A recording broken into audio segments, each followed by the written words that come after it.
अनंत बलवंत हनुमंत लाल जी के पावन चरणों में प्रणाम। माँ जगत जननी जगदम्बा पराम्बा ललिता देवी के चरणों में प्रणाम। प्रिय दर्शकों, मैं ज्योतिषाचार्य हरिप्रसाद उपाध्याय अपने YouTube चैनल के ऊपर आप सभी का स्वागत एवं अभिनंदन करता हूं। आज का यह कार्यक्रम कन्या राशि वालों के लिए रहने वाला है। कन्या राशि वालों के लिए 2025 का वर्ष कैसा जाएगा, संपूर्ण वर्ष का 2025 का हम राशिफल लेकर के उपस्थित हुए हैं। किन किन ग्रहों के कारण कब कैसे क्या परिवर्तन आएगा, चाहे वो आपकी पर्सनल लाइफ हो, प्रोफेशनल लाइफ हो, एजुकेशन लाइफ हो, हेल्थ की बात करें या फिर आपके गृहस्थ जीवन की बात करें, पराक्रम की बात करें, आयु की बात करें, आपके सुख दुख की बात करें, फैमिली की बात करें, तो इन सभी विषयों के ऊपर आज हम चर्चा करने वाले हैं विस्तार पूर्वक। अगर आप हमारे चैनल पर नए हैं तो सबसे पहले आप हमारे चैनल को सब्सक्राइब कर लीजिए। आइए बिना विलंब करते हुए कन्या राशि का हम वार्षिक राशिफल आपसे निवेदन करते हैं। कन्या राशि 12 राशियों में 6वें नंबर की राशि है। दक्षिण दिशा की यह स्वामी है और इसके स्वामी जो बनते हैं, राशि के अधिपति बनते हैं बुधदेव।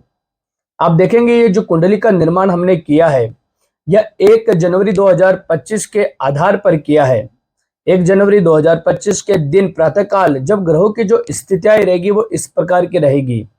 कन्या लग्न हमने इसलिए लिया है कि आप आसानी से ये जान सकते हैं कि आपकी राशि से कौन कौन से भाव में कौन कौन से ग्रह भ्रमण कर रहे हैं जब नया वर्ष प्रारंभ होगा।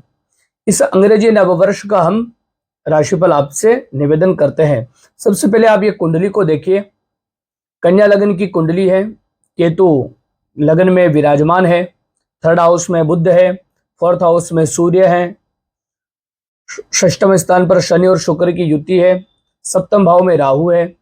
भाग्य भाव में बृहस्पति है एवं लाभ भाव में आपको मंगल दिखाई दे रहे हैं। दर्शकों, अगर हम सबसे पहले बात करें बृहस्पति की, तो अभी आप देखेंगे बृहस्पति आपकी राशि से 9th हाउस में भ्रमण कर रहे हैं। आपकी राशि से बृहस्पति का 9वें भाव में होना ये काफी अच्छा है, क्योंकि आपकी राशि से 4th भाव एवं 7वें भाव के स्वामी बनते हैं बृहस्पति। और जब केंद्र के अधिपति होकर के, सप्तमेश होकर के जब भाग्य भाव में बृहस्पति विराजमान है, तो निश्चित तौर पर यह वर्ष आपकी पर्सनल लाइफ को लेकर के काफी अच्छा है। वैसे बृहस्पति यहाँ पर 14 मई 2025 तक रहेंगे, फिर मिथुन राशि में आ जाएंगे।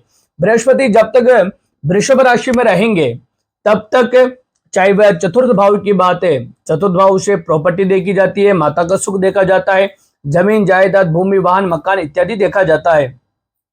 तो बृहस्पति की कृपा से 14 मई से पहले अगर आपने कोई प्रॉपर्टी में इन्वेस्ट का प्लान बना रखा है तो वह आपका कार्य सिद्ध हो सकता है।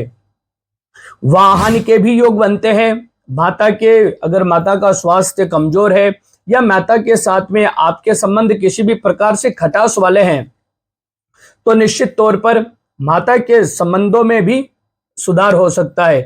अगर आपके ससुर से आपकी नहीं बनती है या ससुर को किसी भी प्रकार की कोई तकलीफ है, तो यहाँ पर आपके ससुर का भी सुख आपको प्राप्त होने वाला है। प्रिय दर्शकों, बृहस्पति भाग्य भाव में बैठ करके लगातार दिन प्रतिदिन भाग्य की उन्नति करेंगे 14 मई 2025 तक। भाग्य भाव में बृहस्पति होने के कारण आपके जो भी पार्टनर होंगे, लाइफ पार्टनर, चाहे वो आपकी पत्नी हो चाहे वो आपके पति हो, उनके साथ में भी आपके संबंध तो मधुर होंगे ही होंगे, लेकिन साथ ही साथ आपके पार्टनर, आपके पति या पत्नी, वह धार्मिक प्रवृत्ति वाले भी होंगे, क्योंकि सप्तमेश बृहस्पति है और 7वें भाव के स्वामी भाग्य भाव में यानी कि धर्म भाव के अंदर विराजमान है। बृहस्पति लगातार पार्टनर को धर्म की प्रवृत्ति में लगाएंगे और आप अपने पार्टनर के साथ में लंबी धार्मिक यात्रा भी कर सकते हैं।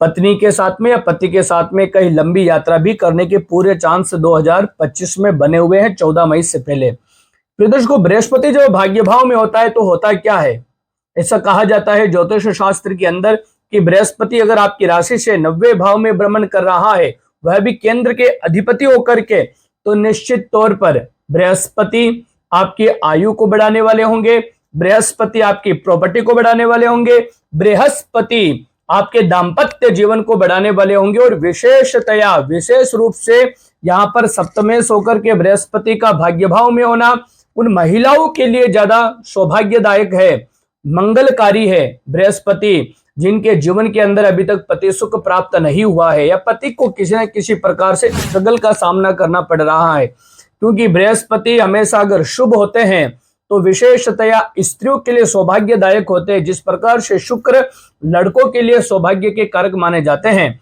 तो बृहस्पति महिलाओं के लिए, उन माताओं के लिए काफी अच्छे हैं जिनके पति के जीवन के अंदर अभी तक स्थिरता नहीं बनी थी या पति के साथ संबंधों में मधुरता नहीं थी, या फिर यूं कहे कि पति को किसी न किसी प्रकार से हेल्थ प्रॉब्लम बनी हुई थी। 14 मई से पहले ये सभी चीजें खत्म होती हुई हमें दिखाई दे रही है। प्रिय दर्शकों, वही अगर हम बात करें बृहस्पति का जब राशि परिवर्तन होगा, ये तो 14 मई तक की बात रही, क्या 14 मई के बाद में भी बृहस्पति शुभ रहेंगे या फिर अशुभ हो जाएंगे? तो हम बात करें 14 मई 2025 के दिन बृहस्पति यहां आ जाएंगे, यानी कि आपकी राशि से दशम भाव कैरियर हाउस के अंदर। वैसे मिथुन राशि में बृहस्पति अच्छे नहीं माने जाते हैं, लेकिन अगर कन्या लग्न की कुंडली है और बृहस्पति कहीं भी बैठ जाए केंद्र में, पहले भाव में, चौथे भाव में, सप्तम भाव में या दशम भाव में, तो वह शुभ हो जाते हैं, भले ही वह उनकी शत्रु राशि हो या फिर किसी भी ग्रह से पीड़ित हो। क्योंकि जब कन्या लग्न की कुंडली या मिथुन लग्न की कुंडली बनती है तो बृहस्पति केंद्र के अधिपति हो जाते हैं। अभी आप देखेंगे आपकी राशि से बृहस्पति जब दशम भाव के अंदर आ जाएंगे तो वह चतुर्थ भाव के स्वामी और सप्तम भाव के स्वामी, यानी कि दो केंद्रों के अधिपति होकर के केंद्र में विराजमान हो जाएंगे। वैसे भी दशम भाव में बृहस्पति अच्छा माना जाता है। कन्या राशि वालों के लिए भाग्य तो साथ देगा 14 मई तक, लेकिन 14 मई के बाद में तो और ज्यादा अच्छा होने वाला है। इसलिए अच्छा होने वाला है क्योंकि वह भाग्य के भरोसे नहीं रह करके अपने स्वयं के पुरुषार्थ के बल पर आगे बढ़ेंगे। बृहस्पति जब दशम भाव में आ जाएंगे तो जो वह कन्या राशि वाले जितने भी हमारे जातक हमें देख रहे हैं, दर्शक हमें देख रहे हैं, जिनके जीवन में अभी तक अस्थायी रूप से काम कर रहे थे, अभी तक स्थिरता नहीं बनी थी या किसी न किसी प्रकार से नौकरी में तकलीफें आ रही थी, चाहे वह सप्तम भाव के भी अधिपति है, व्यापार में, व्यापार की बात हो, बिजनेस की बात हो, बिजनेस में भी किसी न किसी प्रकार से आपको दिक्कत बनी हुई थी, तो बृहस्पति की कृपा से वह आपकी दिक्कत भी दूर हो जाएगी। और हम बता दें विशेष रूप से अगर आप एयरफोर्स में हैं या फिर आप प्रोफेसर हैं, आप टीचिंग लाइन के अंदर हैं, या फिर आप उपदेशक है, धर्माचार्य हैं, या फिर आप एस्ट्रोलॉजी का काम करते हैं, या फिर आप किसी भी स्पोर्ट्स के अंदर है, खेल कूद के अंदर भी अगर आप हैं, तो उन व्यक्तियों के लिए भी 14 मई के बाद में बहुत अच्छा टाइम पीरियड स्टार्ट होने वाला है। और विशेष रूप से जो राजनीतिक क्षेत्र के अंदर व्यक्ति हैं उनके लिए तो बृहस्पति साक्षात वरदान बन के आ रहे हैं। पॉलिटिक्स के अंदर बड़े लोगों से आपकी जान पहचान होगी, या फिर जनता का विश्वास जीतने में आप कामयाब हो जाएंगे, या फिर हम यूं कहें कि जो कपड़े के व्यापारी हैं उनके लिए भी बृहस्पति 14 मई के बाद में काफी अच्छे हैं। जो न्याय के क्षेत्र में काम कर रहे हैं उनके लिए भी बृहस्पति लाभदायक बनने वाले हैं। जो व्यक्ति गोल्ड से संबंधित कार्य करते हैं उनके लिए भी काफी अच्छा है।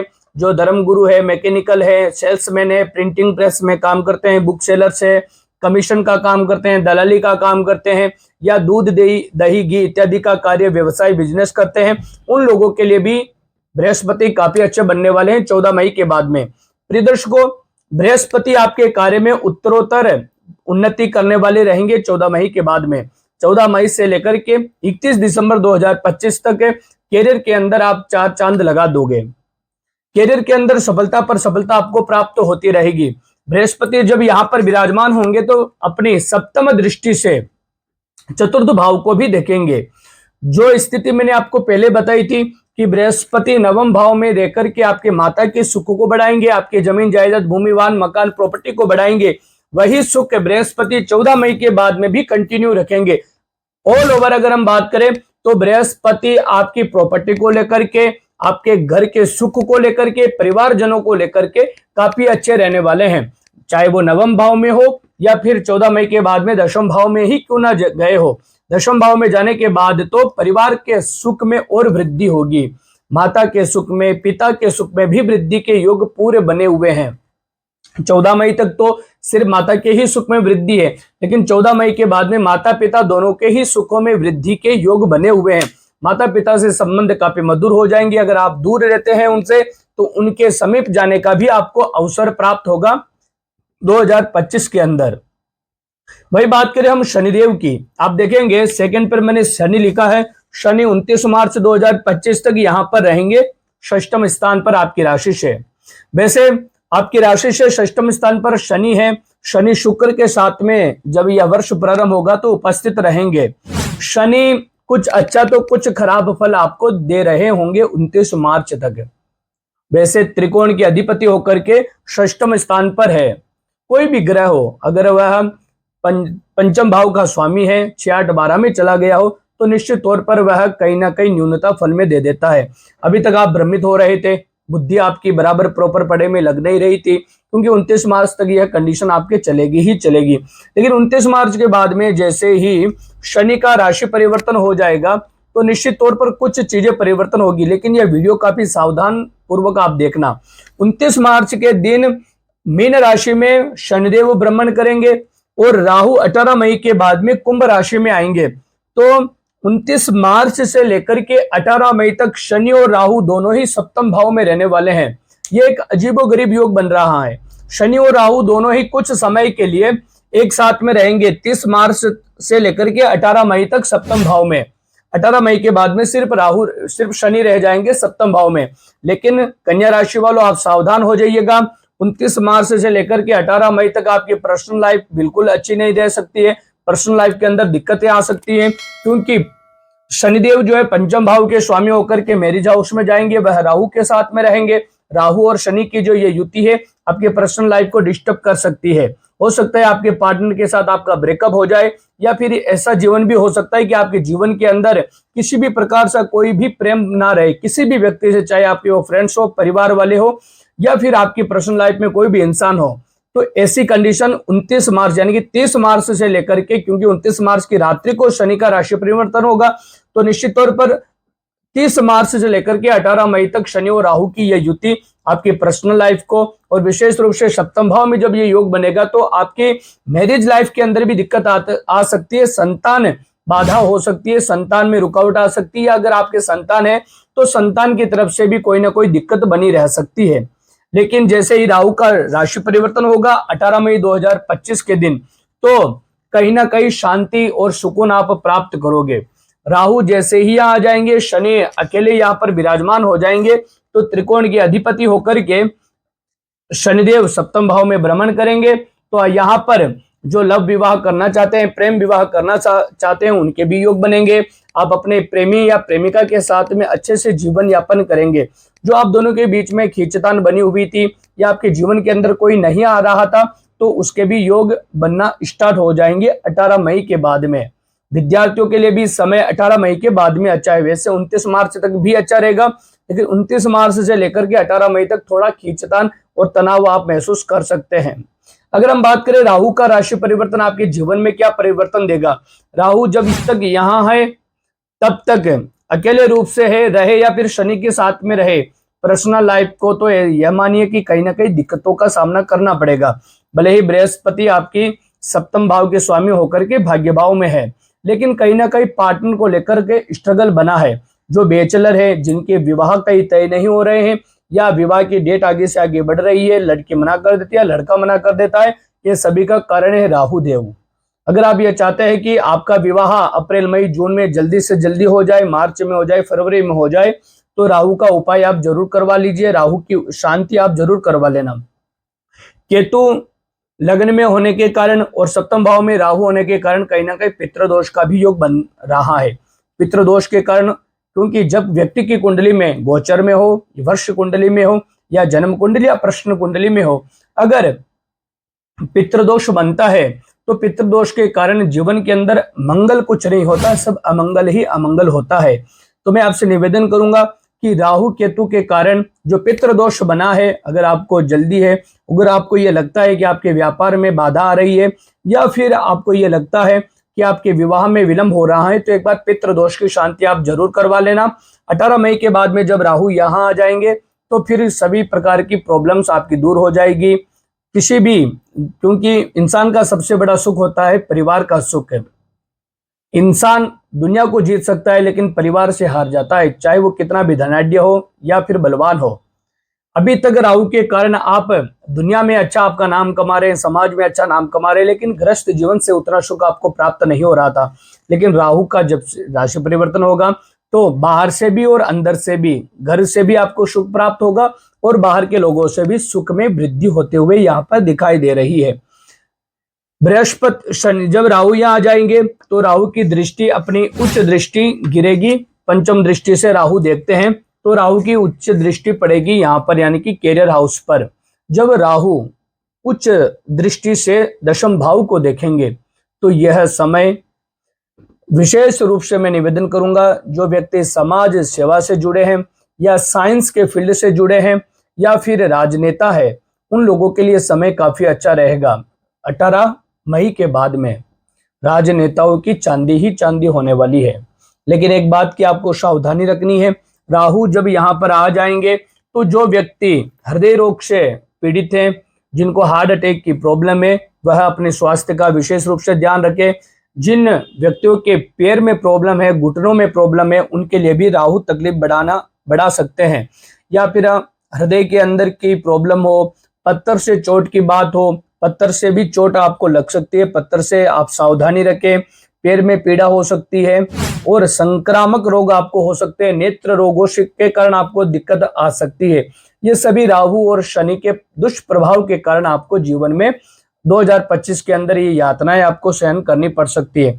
विशेष रूप से हार्ट अटैक वाले और पैर में जिनके प्रॉब्लम है, ये लोग थोड़ी सावधानी रखें और बराबर चिकित्सक के पास में जाकर के अपने स्वास्थ्य का परीक्षण आप करवाते रहे।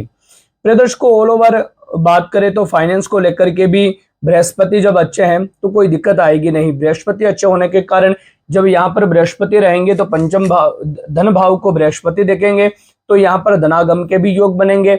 आप अपने कैरियर के द्वारा, मेहनत के द्वारा 14 मई के बाद में और ज्यादा धन प्राप्ति आप करेंगे। राहु जब 18 मई के बाद में यहाँ पर आ जाएंगे, आपकी राशि से षष्ठम स्थान पर आ जाएंगे, तो वह अपनी पंचम दृष्टि से कैरियर हाउस को देखेंगे। तो 18 मई के बाद में भी और ज्यादा धन प्राप्ति के योग आपके बनते हुए हमें दिखाई दे रहे हैं। लेकिन 29 मार्च तक अगर धन भाव की बात करें, धन की बात करें, 1 जनवरी 2025 से लेकर के 29 मार्च 2025 तक, जब तक शनि यहाँ पर रहेंगे तब तक आप धन के बारे में इतना विचार ना करें, क्योंकि शनिदेव यहाँ पर बैठ करके तृतीय दृष्टि से अष्टम भाव को देखेंगे। और जब शनि अष्टम भाव को देखते हैं अपनी नीच दृष्टि से, कितना भी पैसा क्यों ना कमा ले, वह पैसा टिकता नहीं है, मेहनत के बराबर पैसा मिलता नहीं। तो स्टार्टिंग के 3 महीने आपको ज्यादा स्ट्रगल करना पड़ेगा फाइनेंस को लेकर के। उसके बाद में अप्रैल और मई का आधा महीना एवरेज रहेगा और आधे मई के बाद में 18 मई के बाद में लगातार 31 दिसंबर तक पैसों को लेकर के काफी ज्यादा आप सुकून महसूस करेंगे। प्रदर्शकों, ये कन्या राशि वालों के लिए 2025 का वार्षिक राशिफल। अगली वीडियो में हम बात करेंगे तुला राशि वालों के लिए। तब तक आप हमारे साथ बने रहिए। अगर आपने अभी तक चैनल सब्सक्राइब नहीं किया है तो चैनल को सब्सक्राइब कर लीजिए, वीडियो को लाइक कीजिए और जो भी आपके मित्र हैं कन्या राशि वाले, उन सभी को यह वीडियो आगे से आगे आप सेंड कर दीजिए, ताकि वह भी अपना वार्षिक राशिफल जान करके एक सुकून महसूस करे। नमस्कार।